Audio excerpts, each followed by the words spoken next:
اور پھر ہر قدم پر جس طرح IPS کا تعاون میرے ساتھ شامل حال رہا، یہاں کے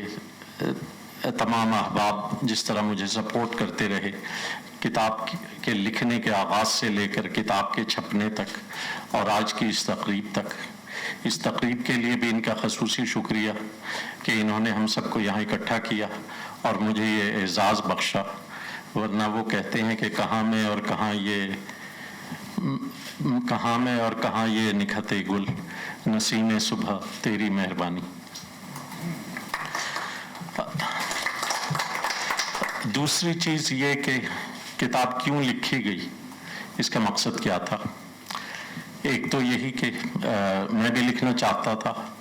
اور ان کی طرف سے حوصلہ افزائی بھی تھی۔ دوسرا یہ کہ میں یہ چاہتا تھا کہ بہت سے ایسے واقعات جو عمومی طور پر دنیا کو تفصیل سے معلوم نہیں ہیں، ان کا ذکر کیا جائے اور وہ ریکارڈ پہ لائے جائیں۔ جیسے جب بدھا کے مجسمے توڑے جا رہے تھے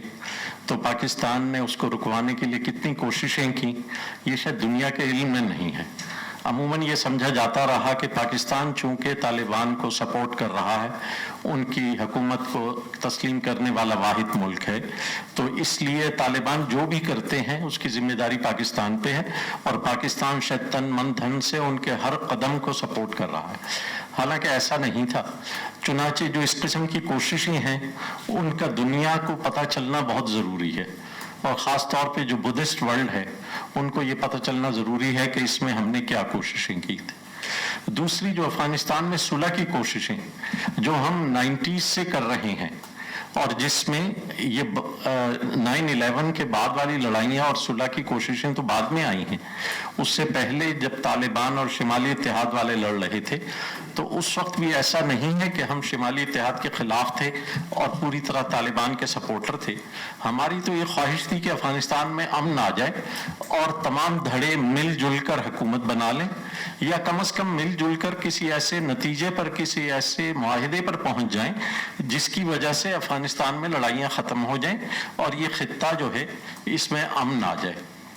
چنانچہ ان کوششوں کا تفصیل سے ذکر ہے۔ ان کوششوں میں محترم ایاز وزیر صاحب شامل رہے،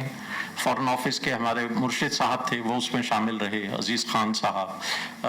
اور اس کے علاوہ ہمارے بہت سے لوگ جو تھے اس میں شامل رہے۔ ان سب کا اس میں ذکر بھی ہے اور ان تفصیلات کا ذکر بھی ہے جو اس سے پہلے ریکارڈ نہیں کی گئیں۔ جیسے بہت سی چیزوں کا ذکر تو مرشد صاحب نے اپنی کتاب میں کیا ہے کہ صلح کے لیے جو کوششیں ہوئیں اور جس میں وہ شامل رہے،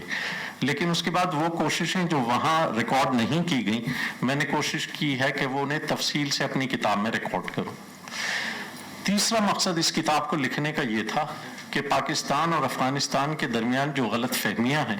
انہیں زیادہ سے زیادہ دور کرنے کی کوشش کی جائے اور دونوں قوموں کے ایک دوسرے سے قریب لانے کے لیے جتنی بھی ایفرٹ، جتنی بھی کوشش ہو سکتی ہے وہ پوری طرح کی جائے۔ چنانچہ اس میں ایک طرف تو وہ غلط فہمیاں رفع کرنے کی کوشش کی ہے جو افغانوں کے بارے میں خود ہمارے یہاں موجود ہیں، کہ ہم افغانوں کے اگر خلاف ہیں تو بہرحال محمود غزنوی اور شہاب الدین غوری اور احمد شاہ ابدالی تاریخی طور پر انہیں ہم ہیرو مانتے رہے ہیں، تو کیوں آج بہت سے لوگ جو ہیں انہیں لٹیرا اور ڈاکو کہتے ہیں؟ اس کا پس منظر کیا ہے، اس کی بیک گراؤنڈ کیا ہے؟ آپ کتاب پڑھیں تو آپ کو وہ تفصیلات سمجھ میں آئیں گی کہ ایسا کیوں ہے اور کیوں ہم ٹوٹلی افغانستان ہی کے خلاف ہو جاتے ہیں، ہمارے بعض لوگ، سب تو نہیں۔ اسی طرح بہت سی ایسی چیزیں بھی ہیں جنہیں پڑھ کر افغان بھائیوں کو یہ پتہ چلے گا کہ اگر پاکستان کے ساتھ ان کے تعلقات اچھے نہیں ہیں تو اس میں پاکستان واحد قصوروار نہیں ہے، تالی دونوں ہاتھوں سے بجتی ہے، اور اس میں ہمارے افغان بھائیوں کی بھی کچھ غلطیاں ہیں اور ہماری بھی کچھ کوتاہیاں ہیں، لیکن ضرورت اس بات کی ہے کہ ان بدگمانیوں کو اب دور کیا جائے۔ وہ جو ایک ٹرسٹ ڈیفیسٹ ہے، وہ جو ایک خلیج بیچ میں بنی ہوئی ہے، اسے پاٹنے کی ضرورت ہے، دونوں ممالک کو ایک دوسرے کے قریب لانے کی ضرورت ہے، اور وہ کیسے ہو سکتا ہے